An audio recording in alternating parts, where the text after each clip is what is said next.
रत्नागिरी सिंधुदुर्ग जिल्ह्याला पावसाचा red alert, तर पालघर, ठाणे, मुंबई आणि रायगड जिल्ह्याला पावसाचा ऑरेंज अलर्ट. विजांच्या कडकडाटासह 50 ते 60 किलोमीटर प्रति तास वेगानं वारे वाहणार असल्याचा अंदाज.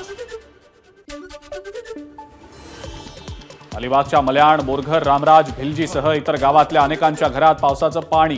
तत्काळ पंचनामे करून नुकसान भरपाई देणार, आमदार महेंद्र दळवी यांची हमी. अकोल्यातल्या बाळापूरमधल्या रतनपुरी गावाला पाणखास नदीच्या पुराचा वेढा. गावचा संपर्क तुटला. कारंजा रमजानपूर धरणाच्या बॅकवॉटरमुळे पूर स्थिती. रायगडवाडीतून धबधब्यावर पोहण्यासाठी गेलेला स्थानिक तरुण कालपासून बेपत्ता. रायगडमधील आपत्तीग्रस्त विभागाकडनं तरुणाचं शोधकार्य सुरू. पाण्याचा प्रवाह अचानक वाढल्यानं तरुण वाहून गेल्याची माहिती.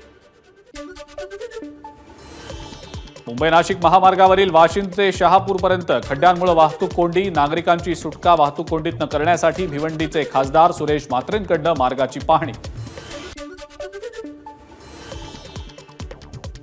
सुरक्षा दलानं शोधून काढलं भुयार. कुलगाममध्ये मारले गेलेले 4 दहशतवादी इथंच लपून बसले होते. लाकडी कपाटाच्या मागे सापडलं भुयार. लोकसभा निवडणुकीनंतर राहुल गांधी मणिपूर दौऱ्यावर. इम्फाळमध्ये नागरिकांशी साधणार संवाद.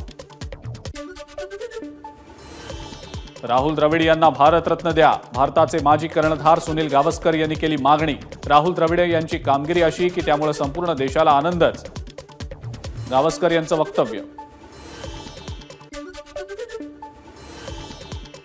अमेरिकन विमान कंपनी बोईंग फसवणुकीच्या आरोपात दोषी. यूएस डिपार्टमेंट ऑफ जस्टिसनुसार 2 क्रॅशनंतर कंपनी सुधारणा करण्यासाठी केलेल्या कराराचं उल्लंघन. बोईंगनं या संदर्भात 4,000 कोटी रुपयांचा दंड भरण्याचं केलं मान्य.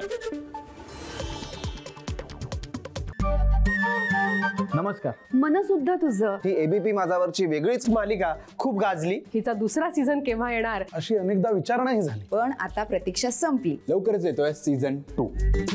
मन शुद्ध तुझं.